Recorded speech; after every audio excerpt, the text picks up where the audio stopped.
It's like I can't walk on the ceiling. Oh yeah, got me dreaming, dreaming in colors I never dreamed in. Oh yeah, I let you in deeper than I let anyone else before. Fell in love with my broken pieces, took 'em all and made 'em yours. Didn't know what my heartbeat needed, skipping out, no I can't keep score. When I lose my breath, boy, you got me breathing. Oh, every little thing you do, every time you hold me, take me higher, higher.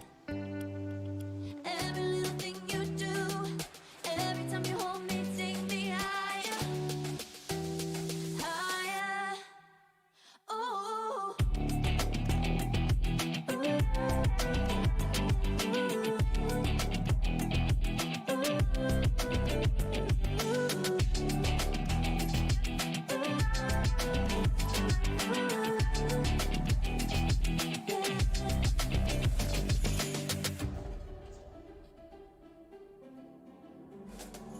magic. No, I'm never letting go. Now that I have it with you. When you kiss me, it's like the stars fall out to my heart to cover up what I don't wanna show. I let you in deeper. Hello. How is everyone? What's up? What's up, boys? What's up, boys and girls? How's everyone doing? Hello, Devil Gaming. Hello, Mercury. Hello, Akash. Hello, Sahil. How is everyone doing? Every little thing you do, every time you hold me, take me higher, higher. Every little thing you do, every time you hold me, take me higher, higher. Nice cat. Thank you. That's a sellout award. Let's turn this music down a bit. Alright. So, with everyone here, let's get started with what we have in store for today. So, as the title implies, we're going to talk about some common mistakes that some players in CS make and how you can avoid making them, how you can fix them, all that good stuff, yeah? So, basically, if people are familiar with my YouTube channel, this is like a dragon sponsorship class for most of the people out here. So we'll go over some common mistakes and we'll try to make sure that no, you guys don't run into those mistakes. Yeah. So without any more delay, let's just actually hop into the game so we can start discussing those mistakes. Yeah. Mm-hmm.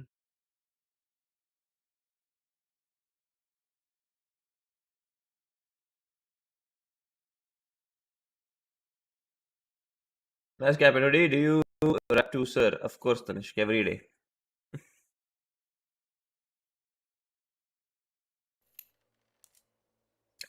Okay.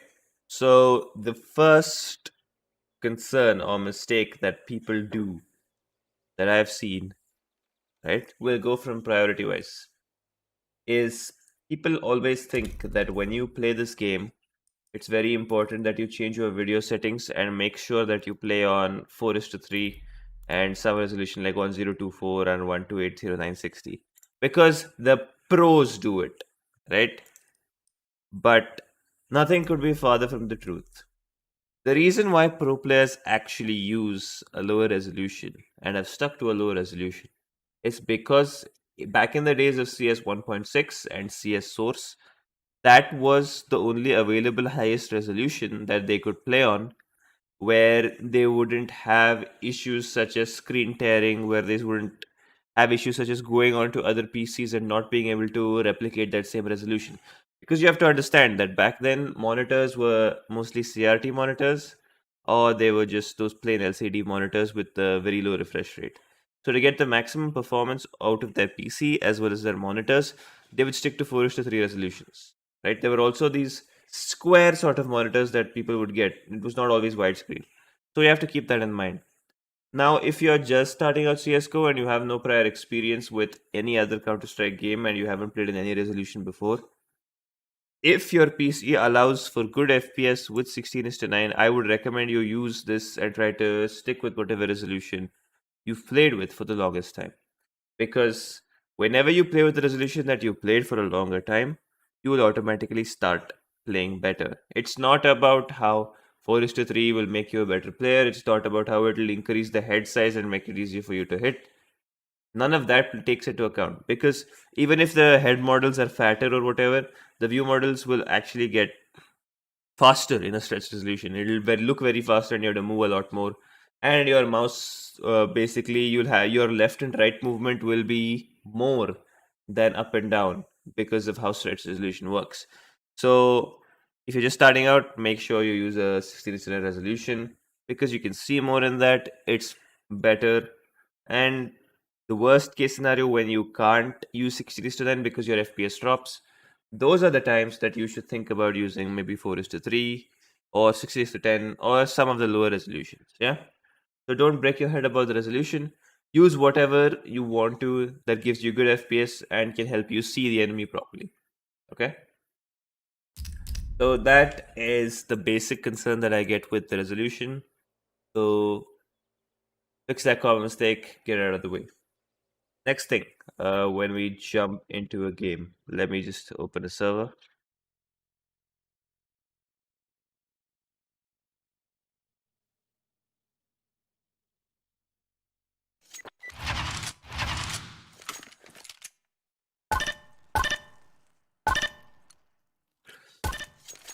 So another really big mistake that people do is people tend to not counter strafe.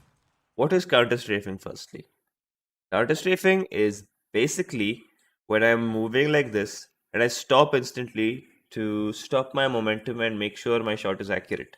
If you played this game, you know that when you're moving around from left to right, the bullets go all over the place if I'm moving and shooting. But if I stand still and shoot, the bullets go exactly where I want it to. This is even more pivotal when you're spraying, because when you're spraying, the bullets are going literally everywhere. So you want to make sure that whenever you can, you stand still when you take a shot, right? And how you achieve that is with something known as counter strafing, which is basically when you're moving, just as you see an enemy, you press the opposite key you're moving to. Basically, if I'm pressing A to move left, I tap D once, so I stop my momentum completely and I'm able to shoot. Right? So my bullet is going to be accurate. If, however, I just press D and let go, you can see that I shot here, but the bullet ended up being here. Then if I press A and just shoot while stopping, you can see the bullet goes elsewhere. Counter strafing allows me to make sure that my bullet is as close to the crosshair as actually possible. Which means that whenever I take a fight with an enemy and I counter strafe, I'm at least able to get that kill for sure. So whenever you're moving around, make sure you always try and counter strafe. I see a lot of people also make this mistake of instead of counter strafing, they will press the A key and then they will hold the D key when they're stopping. So they'll keep holding the D key and then they'll press the A key. But you can see a slight skate that happens because of that, right? If I do that and I think I'm counter strafing, I'm actually not, because that's the same as just normally letting go of the key after I do something. So whenever you're counter strafing, you have to make sure that you tap the D key. Like if I'm pressing D, I leave the D key and I tap the A key. If I'm pressing A, I leave the A key and I tap the D key to stop.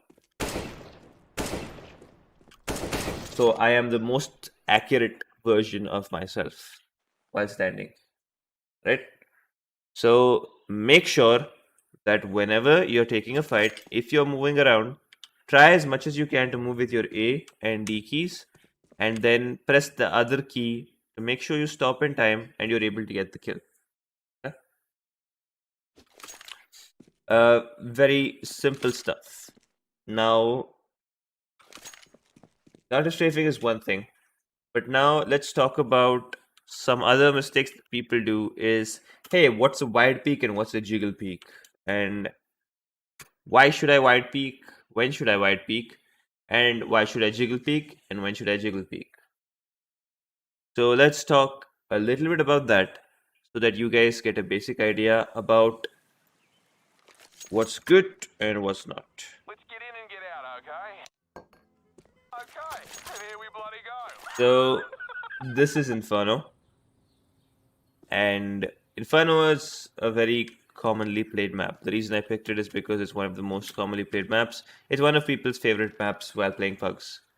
Now, the most common thing that a CT will do is they will hold this angle right here, or they will be marking this with an op. And as a terrorist, when you're coming through, if you go just like this, you're going to end up dying to this player right here, right? It is one thing to think that, okay, he's going to be here, I'm going to just go pre-fire him, right? Pre-fire being aiming beforehand, coming like this and trying to take a shot. But if he's an opper, all he has to do is hit one bullet on you and you're gonna die.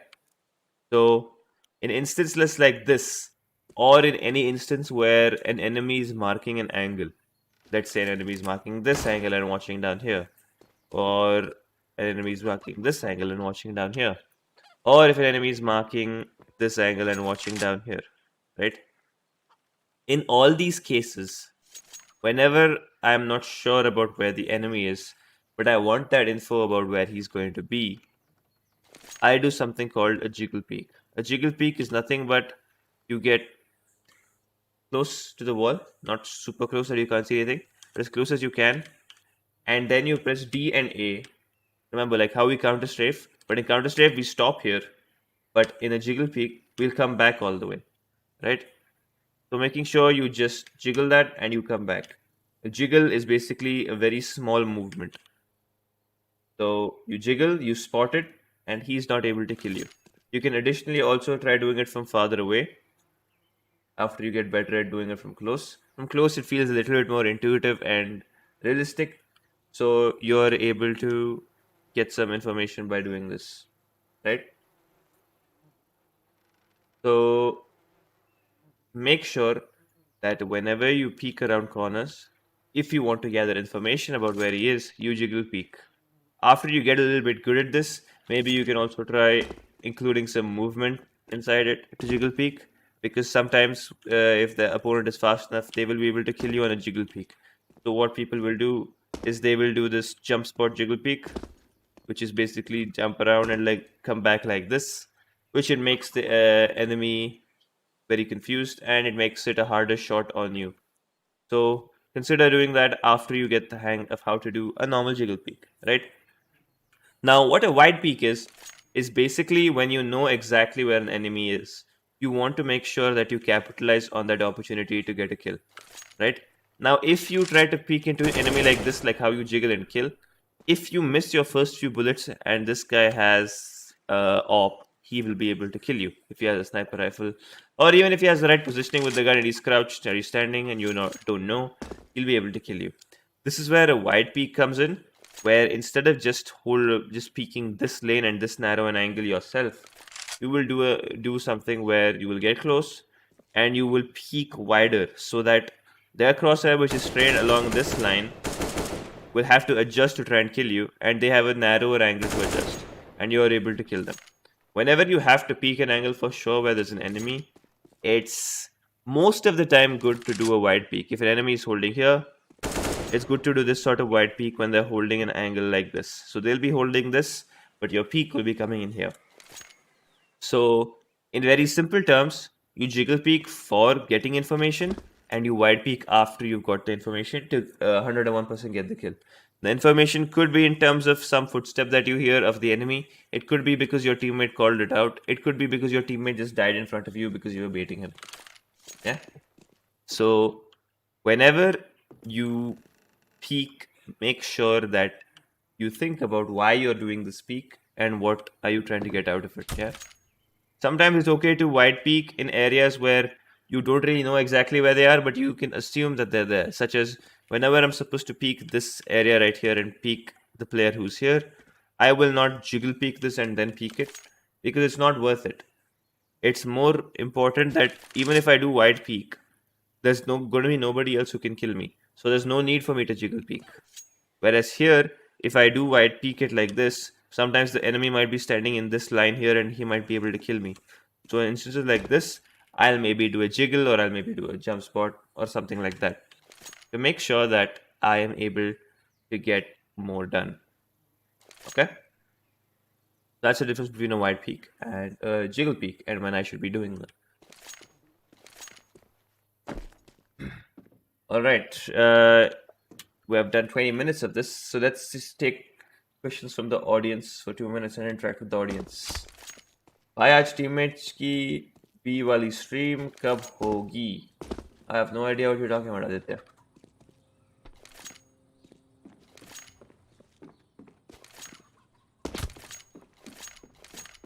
Are there any questions?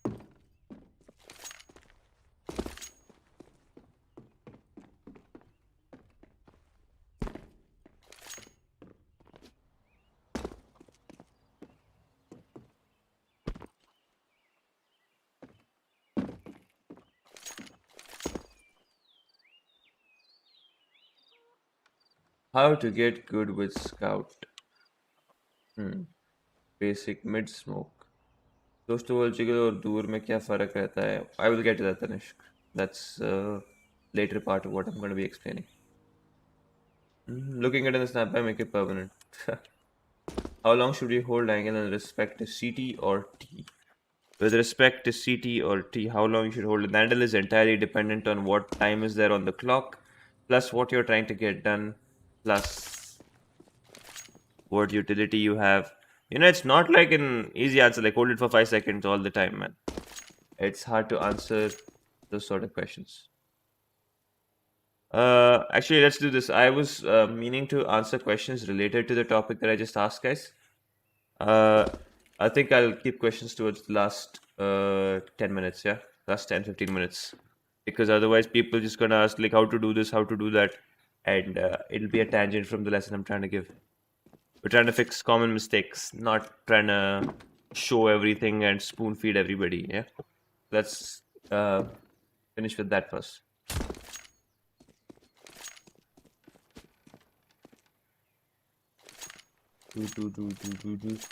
Okay. Now, pre-aiming for peaks and for clearing angles. Let's look at that. Okay. So normally, let's take an example of a position that. Let's see what position can we take. Okay, let's just take banana itself. Now, whenever a terrorist is peeking banana like this, right, and coming through. Let's say you're playing a position like this. Now, if you're the CT playing this, you know if an enemy is going to be wide peeking it and not jiggle peeking it, you stand a very small chance of killing him when they're peeking out, right? When they're coming in like this and when they're wide peeking and you assume that they're going to be wide peeking, your aim, instead of being here, should be farther away from the wall, which is here. The reason being is even if you aim this close to the wall, by the time they swing out and you react and click, they'll already be here. They'll already be at a different position. They'll already be wide swung enough that you won't be able to react to them. So instead of wasting this time flicking, what some people call this is aiming for the wide peak itself. So whenever you have to aim for the wide peak, in this goes for any position, right? Let's say I'm holding library. I don't aim as close as I can for library if the enemy is going to come through library. I aim here in this area because whenever somebody wide peeks library, they peek it like this. They don't peek this and they don't stop here, right? So you want to make sure that your aim is for the wide peak itself. So when your aim is for the wide peak, you're able to kill them and you're actually able to move to whatever you want to do next, right? Whenever you have to get a kill, let's say I'm holding barrels, I don't aim here because nobody stops here when they're coming into A. If the terrorists are coming A, I am a CT, I won't aim here. I'll aim here, wider than what I would normally aim for. So whenever you're aiming for a peak, this goes into what we talked about jiggle peeking and wide peeking. whenever you expect a wide peak, this is something you only gain through experience when they're going to wide peak, when they're going to jiggle peak. So you aim a little bit wider for the wide peak, so you're able to adjust only a little bit as opposed to aiming from here to here. If you keep your crosshair here, you'll be able to get the kill for sure. And also then after that you can continue a spray to the next people that come in. Okay? So whenever you're aiming, make sure you take into account, am I aiming for a jiggle peak or am I aiming for a wide peak? Okay? Now, coming back to the question that Tanishk asked, what's the difference between holding close behind cover and what's the difference between holding far behind cover? Now, like real life, if I am very close to a wall and I'm standing like this, I can't see the enemy at CT right now. If there was an enemy at CT right now, they can see me, but I can't see them, right? Because I'm very close to the wall. I'm very close to the cover that is in place. But they can see my shoulder from this point. You can see where I'm standing, right? If I'm here, I cannot see CT, but they can definitely see my shoulder because they'll be playing somewhere here and they'll be able to see my shoulder, but because my head is like tucked into a wall, I won't be able to see them, but they'll be able to see me. But if I were to move farther back, and then hide like this, then the enemy will not be able to see me, right? I can't see them either, but they can't see me. So that's the idea behind the cover. The closer you are to a piece of cover that you're holding, the less likely you are able to see the enemy first. So whenever you pick an angle to peek, make sure you think about that. For example, if this operate mid is peeking down this angle and the enemy is trying to peek around like this and trying to kill him, by the time the enemy reaches here, this player is already able to spot him because this is the piece of cover that we're dealing with and the enemy is closer to this piece of cover than the CT is. So whenever you're going to peek angles, make sure you try to think about whether or not, hey, am I farther away from the cover or am I closer to the cover? Similarly, if I'm going to be peeking this, if they're closer by at mid, let's say an enemy is here, they're crawling up mid. If I am very close to this wall and I'm trying to peek mid, by the time I peek this, the player here is already able to see me. They're able to see my shoulder because they're farther away from the cover. They're this far away. Whereas I am very close to the cover and I am able to see less. Just like in real life, when I'm hugging a wall or something and I'm playing hide and seek and somebody is trying to spot me, from farther away they're able to get a better vantage point and see my shoulder or my leg, but I cannot see them unless I put my head out and I see them, right? So depending on how far away or close you are to the cover, how you peek is going to be very impactful. Yeah. So whenever you try to get peeks in, make sure that you're far away when like a peeking mid, let's say, and you want to have as much advantage as you can. Make sure you're farther away so you can get a peek in, yeah, instead of being close by, at least later in the round. Similarly, if you're holding arches, it's better to hold from here because they'll be able to see less of you if they do jump out mid rather than from here.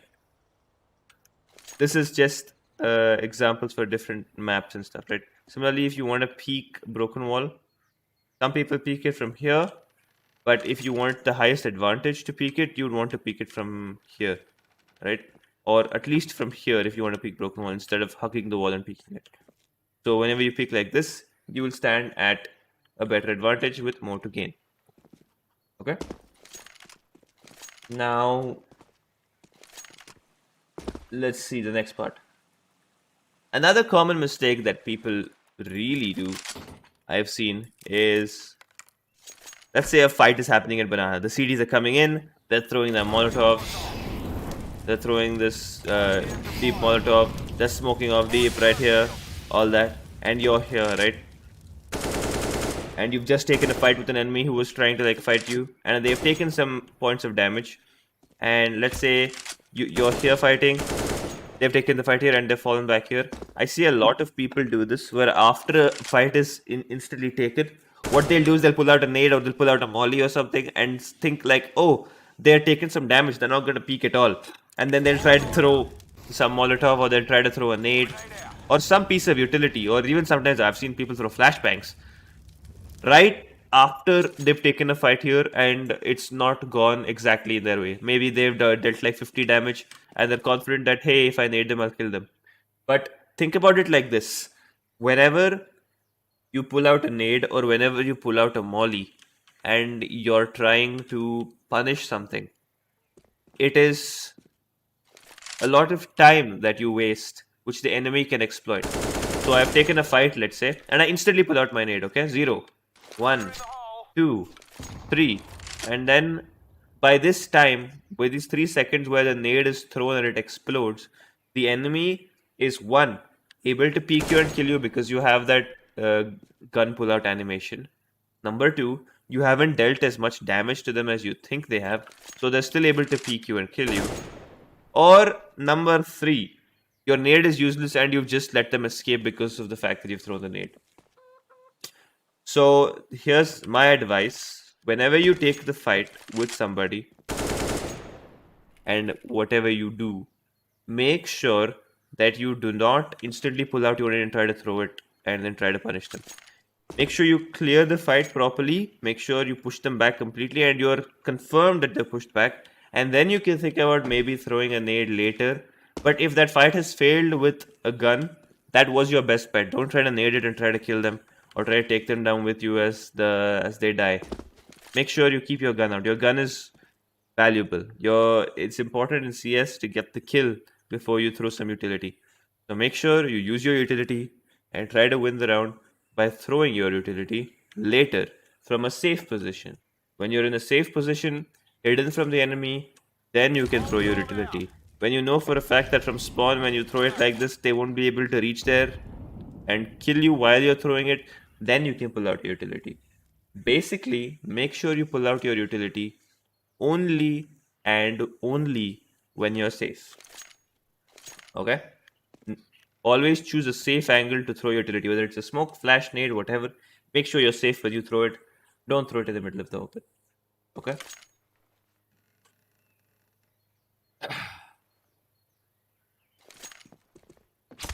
So, next common mistake that people do. People ask me, hey, how do I master spray control? And very common advice that people will give is, hey bro, all you have to do is practice the spray and you'll be very good at the game, you'll be very good at sprays. Which is very untrue, because how many times have you seen somebody take a fight and expend all 30 of their bullets? It's very rare that a situation will arise where you will take a whole magazine to kill an enemy and they won't do anything, right? So your spray, as long as it's good enough for the first 10 bullets, because this is usually the time it takes to just kill them, is good enough. After that you can reset, because the first 10 bullets is only generally about pulling down. So for the first 10 bullets, just focus on pulling down. Just focus on pulling down. So after you finish doing a pull down on your spray, then you will be in a position to think about the next part of spray control, which is spray transfers. So in a spray transfer, which is basically if there's 1 or 2 enemies in different positions and you want to transfer the spray from one head to another, you spray the first 10 bullets and then you don't try and control the recoil to make for that pattern of whatever you threw. You try and guide the recoil. Basically, if you know the pattern is like this, you'll have an idea that when you spray like this, to get to here, where your bullet is supposed to be. Also, you can see your tracers as you shoot. So if an enemy is here and here, you'll be able to spray control and transfer to the other person. Again, the most important part of spray control is practice. You will have to practice to make sure that you have a good spray. There's no shortcut for that. Make sure you practice, make sure you play against some bots, and make sure you get your spray control down. Okay? That is for spray control.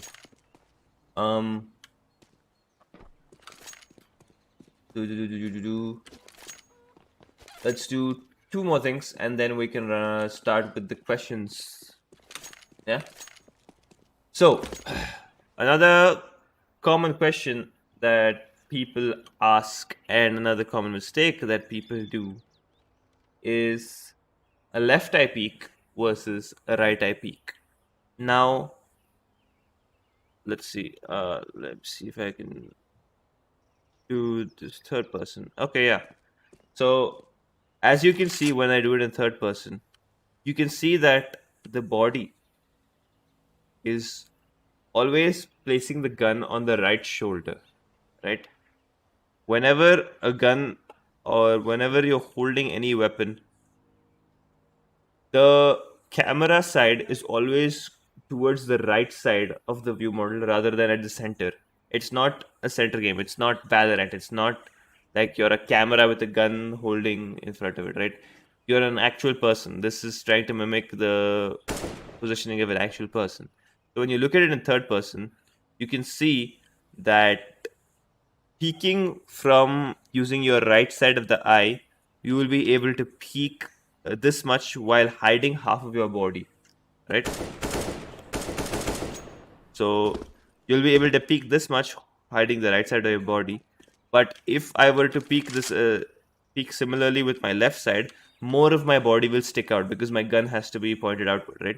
So you can see this much of my body sticks out here.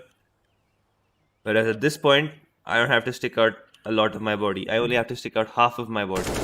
So whenever you peek, there is something known as a left eye peek and a right eye peek. A left eye peek basically means you will show your body before you see the enemy, and a right eye peek means you will see the enemy before you show your complete body. Okay. So whenever you try to get a peek in anywhere, make sure that you think about this. That whenever you peek this, is it a right eye peek or is it a left eye peek? Ideally, also when you jiggle peek, right? What we spoke about, make sure that we jiggle peek with a right eye as much as we can. Whenever we have the chance to jiggle it, make sure we use a right eye peek. Because if we don't use a right eye peek, then chances are that they'll see your body first and still be able to tag you and kill you. So this jiggle is bad, but this jiggle is good. Yeah? This jiggle is good because you're peeking with the right eye. If you're peeking like this is bad. More of your left sticks out. If I use left hand in game, then also it's good to right eye peek. Yes, regardless of what hand you're using, even if I type CL, left, right hand, 0, right?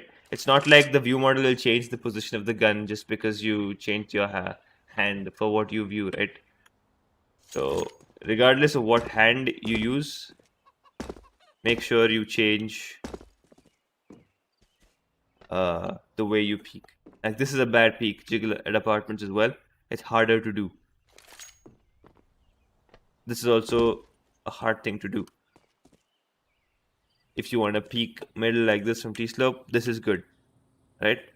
But otherwise, it's bad. So make sure that you think about how you're going to get these peaks in.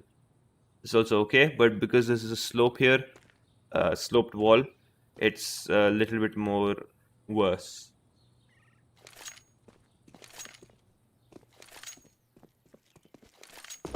This is also bad for a jiggle, right? This is good for a jiggle. But these are common examples of the left eye peek versus the right eye peek. So especially when opping, when you have to like crouch and you want to peek like this, right? Make sure you get a right eye peek. If you peek with the left eye with an op, it's going to be to your disadvantage. So if you peek it like this and you come like this, they'll see you first and they'll be able to kill you.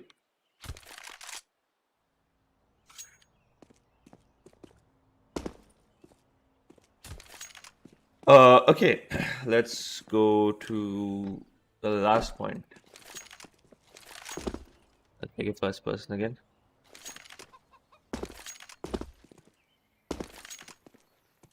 When to be aggressive and when to be passive when making plays. Now, this is really a very broad and vague topic, but usually I find it that the simplest answer is usually the right answer. So, Occam's razor, basically. Whenever you think about when you should be aggressive, you have to ask yourself the question, is being aggressive going to yield me a kill more than 70% of the chances that I try it? So if the enemy, let's say I am on CT side, should I be aggressive or should I be passive, right? Usually people will think, oh, you're CT, you just have to camp side. No. There is always a position where you can make a move to punish an enemy, to be a little aggressive and get a kill and come back, and then make it harder for the T's to execute onto a bomb site. So whenever you see he's playing, it's very simple, right? Whenever you see he's holding and playing passive, maybe just camping T slope, camping banana, holding apartments, blah blah blah, then it's not very good to make an aggressive play on a front. The reason being is they are holding it passively to punish any aggressive play that you make. So if you make an aggressive play at this point, you're going to be running into their trap and then you're going to get punished. Even if you're a better player than them, skill wise, even if they just hold an angle and all they have to do is click, you will be losing that fight and you will get frustrated and you will think, hey, why am I a bad player? I'm so inconsistent. Right? You don't want that sort of situation to pan out. So the rule of thumb is whenever they're passively holding, there is no point for aggression. But on the other hand, if they're taking a medium pace and taking control, or they're coming up fast, it's okay to make an aggressive play of your own to shut them down and then step back. Like medium to fast pace is when you should make an aggressive play. If they are passive, how you can stop them is save your utility. If they're taking their time in coming, all you have to do is save your smoke, save your molly, and then whenever they are coming in, they're taking they're taking so long, they're taking like 50 seconds to even do anything. It's good for you. All you have to do is just molly something off, you have to smoke something off, and then you'll be able to get that control. Okay? So hand switching does not do much benefit. No, it does not. So whenever they're super passive, the advantage you get is you get to save your utility. If you do it properly, you'll be able to win the round. The disadvantage they have if they take it passively, yes, they'll be able to punish pushes, but the sad part for them is they will not be able to decide on where to go because they will not have a lot of control. So by the time it's like 50, 45 on the clock, because they've been so passive, they have no map control and they have to really just gamble where to go. And a gamble will not always pay off. All right. I hope that vaguely answers about when you're supposed to be aggressive, when you're supposed to be passive. Obviously, whenever you have a good advantage, when it's a 5 versus 3, the vague perception or general consensus is don't be aggressive because you already have an advantage, right? All you have to do is play the sites. T's can't plant the bomb on... basically, the G's can't plant the bomb in the T spawn or in apps. They have to come to a site. There's a CT, you can guard that. If you get an advantage against CTs when you're a T, then all you have to do is group up and hit a site where they have low numbers, right? Where maybe they've rotated around, maybe you've given them time to rotate around. But all you have to do is that at that point, you just group up and hit a site where you feel they have low numbers, or you have information that they have low numbers, and then you will win the round there. Okay. Now,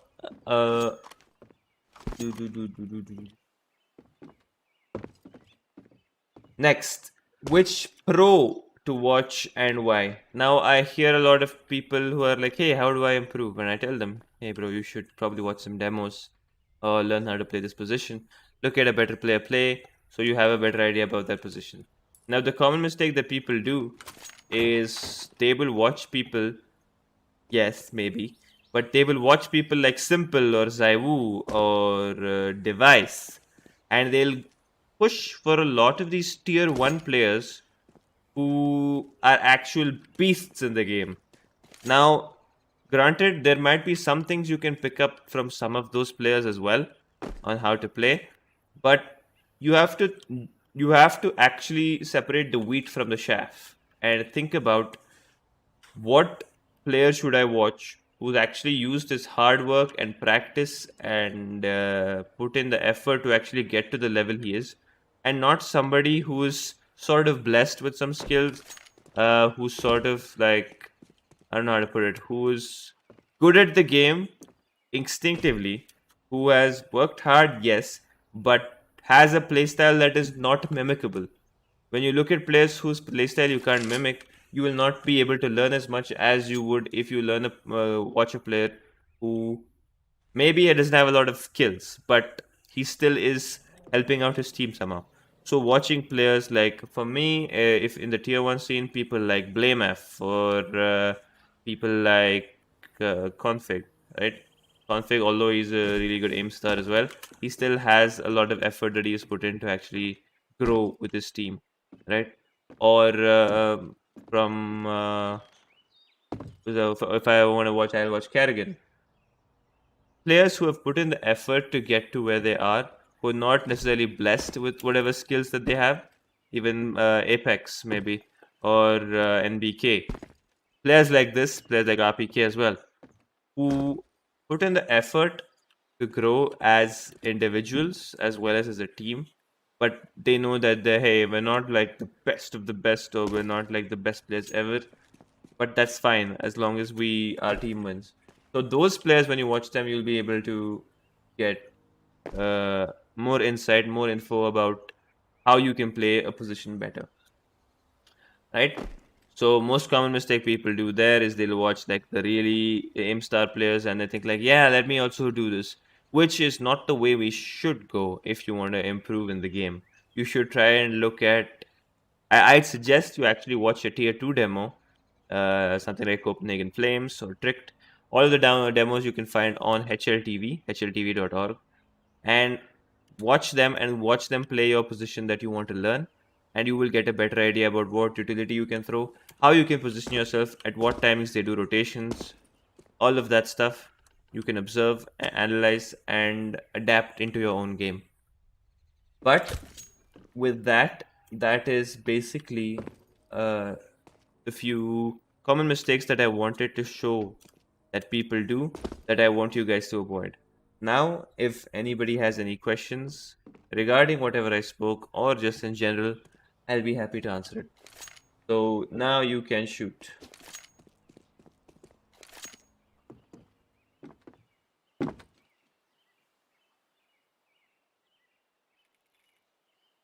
Should I watch pro matches, match demos, or demos of puggers? Because I mostly play pugs. Uh, I think either one will help out. You can watch both. It's not like, oh, I watch this, I cannot watch this. You can watch both and try to pull out whatever you can from either. Usually in a pug environment, it's a little bit more, hey, I'm confident, I have balls to the wall, I'm gonna make this play and do whatever I want. On pro games, it's more about, yeah, how do we ensure the round, and mostly it's based on how your team is playing. So if you do have a group of friends you play with who you can instruct on what to do, then I think it's okay to for the pro games. For individuality, pug demos of pro players are also fine. Better to watch demo or FPL match demo. Depends on what you're watching it for. Both have their own perks and ways to help out. But CS being a team game, you'd probably want to watch a demo. I wouldn't even suggest a tier 1 demo. Tier 1 demos are also sometimes a little bit bogus with how much anti-statting and stuff that they have. Tips on holding off angles. First learn to hold on angles, then you can learn how to hold off angles.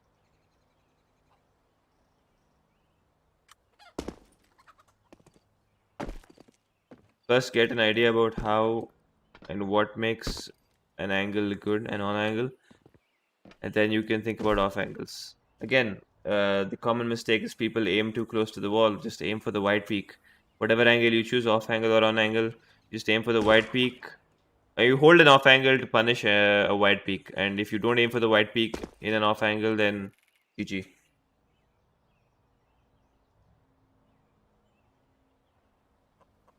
What are the usual mistakes made by amateur or semi-pro teams that professional teams don't?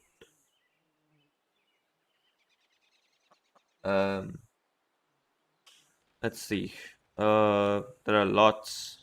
but to name a few, amateur and semi-pro teams will have little idea about guard. So when they're supposed to keep their gun out, when they're supposed to pull the utility out, a lot of times you'll see them getting caught with their nades in their hands because they hold it for too long or they throw it too slow. So that probably is one of them. The second thing is semi-pro and amateur teams. There is a lot less information that is conveyed in terms of communication. So sometimes people make incorrect plays, and there's something we call double working, where we work two sides at the same time, and the enemies pick off one on each side, and then we end up losing. That happens a lot in semi-pro and amateur teams. Whereas in the best teams, even if they lose a player, you can always see there's a sort of structure to how they work and what they're trying to do.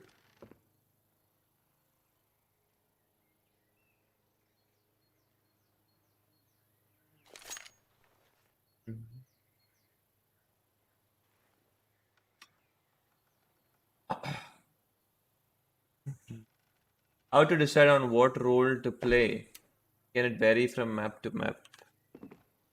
Again, it depends on your team. How to decide what role to play? Basically, what you enjoy the most. Can it vary from map to map? Yeah, there's no crime against it. There's no rule saying you have to lurk on every map or you have to entry on every map. It depends on your team composition and what you decide to do. In general, it's people just categorize like, hey, this guy's support, this guy's entry. So it gets a little easier to handle when you're juggling between roles and maps and everything. You don't want to add another confusion where, hey, this guy's doing this, he should be doing this rather. But it's nothing illegal or wrong with it. What about spray with crouching? When to exploit this? When to exploit this? Basically, when you're pulling down for a spray, instead of pulling it down with your mouse, sometimes what people will do is they will crouch, and basically when you crouch, you automatically pull your crosshair down a little bit because of the crouch itself, right? And that's what crouch spray is for. It also makes it more accurate, but the basic idea is instead of pulling your mouse down all the time, you can spend more of that time to actually adjust your aim while you're spraying. And with the crouch, you're able to control your recoil without having to actually pull down.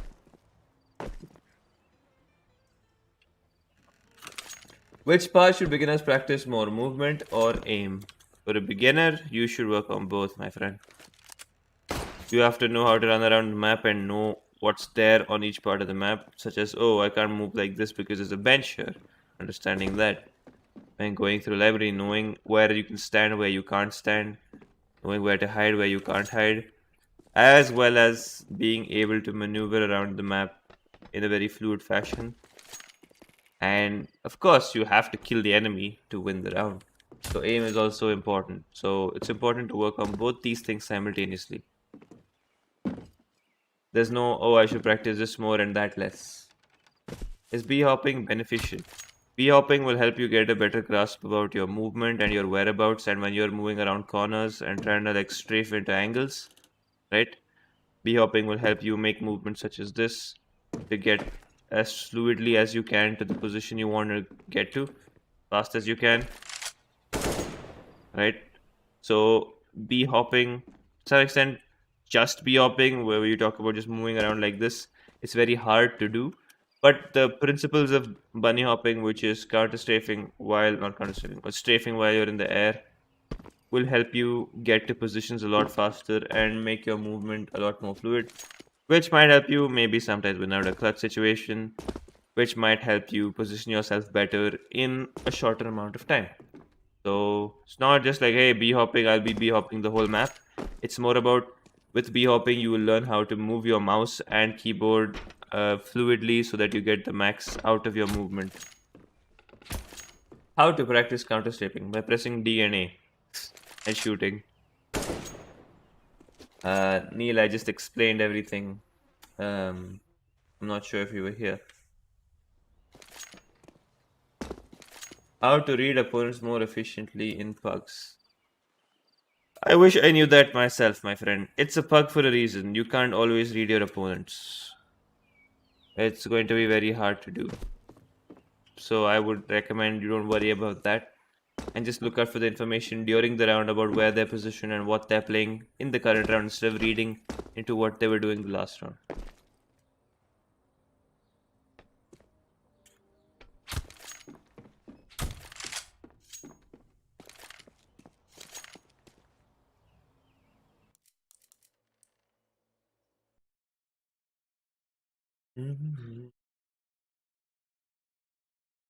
I was off for a minute. It's okay. No problemo. Unos problemos, no problemos. Unos problemos, no problemos.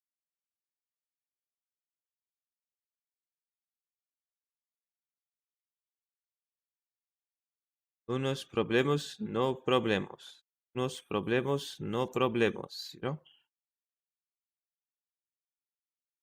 वक्त तो हमारे से भी ना हो पाए ऐसा है क्या Faizal? Any other questions that people would like to ask?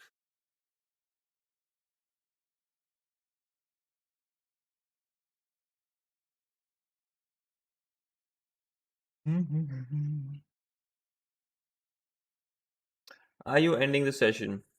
In a bit, but I will take some questions before.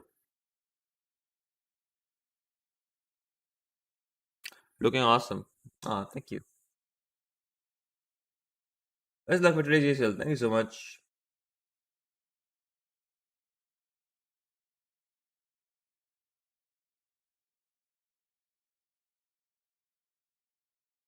How to W and still kill?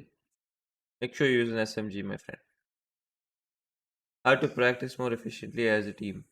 Make sure you do 50% theory and 50% of actually playing.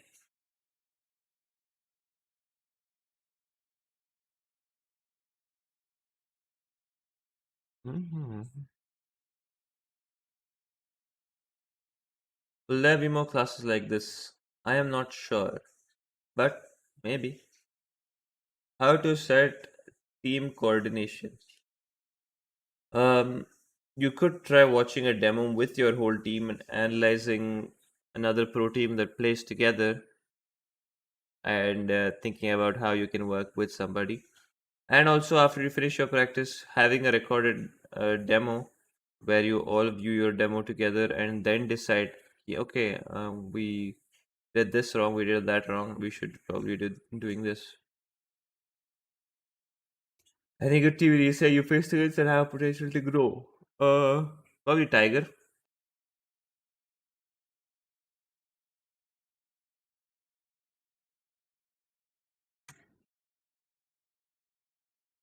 Mabishi, so bright.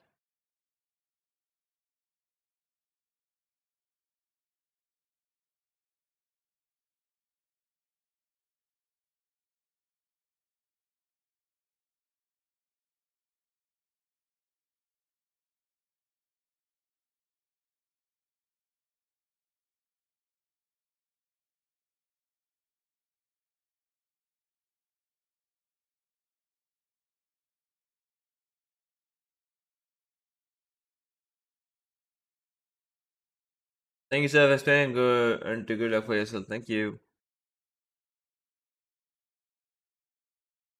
Is it good doing solo queue or full fireman stack? Whatever makes you happy, bro. Whatever makes you happy, you can do it. Enjoy the game. When holding sights as an anchor, is it better to use utilities to stop a push or hold back for retake? Beneficial. But if it's early into the round, you should obviously try and conserve your utility. But if they are coming in, then it is obviously good to hold the site. And I'm not sure, man. It depends on what kind of setup you're playing.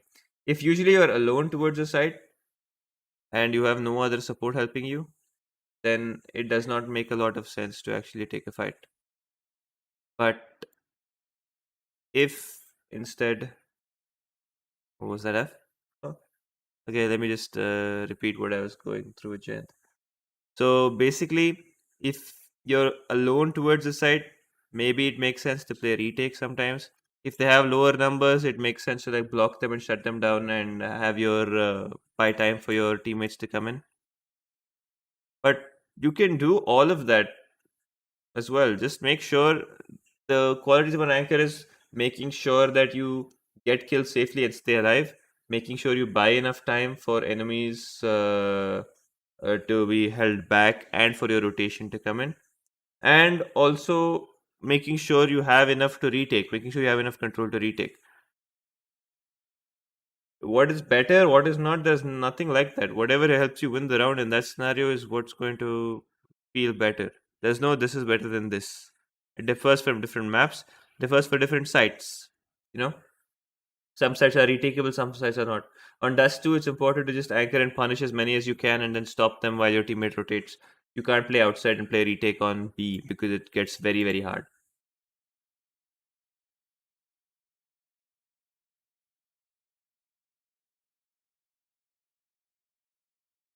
Anyway, boys, that is pretty much it from my side. 1 घंटे के लिए stream करना था. I hope I've answered some questions as well as shown you some common mistakes that you can avoid in CS. Can you just tell me what is the issue? Because I get warning connection problem in game regularly, but if I'm on Discord, it works fine on that. I don't know, man. Ask your ISP. थोड़ी देर tech support हो दोस्त. चलो guys, I will catch you guys later. Bye bye. Good night. Good night. अभी तो सूरज है. Good afternoon. Take care. And I'll see you guys on the next stream. For any of you who might be new here, you can always follow my channel on official Marzil on YouTube, youtube.com/officialmarzil/live. So I will catch you guys later. Until then, guys, bye bye and take care.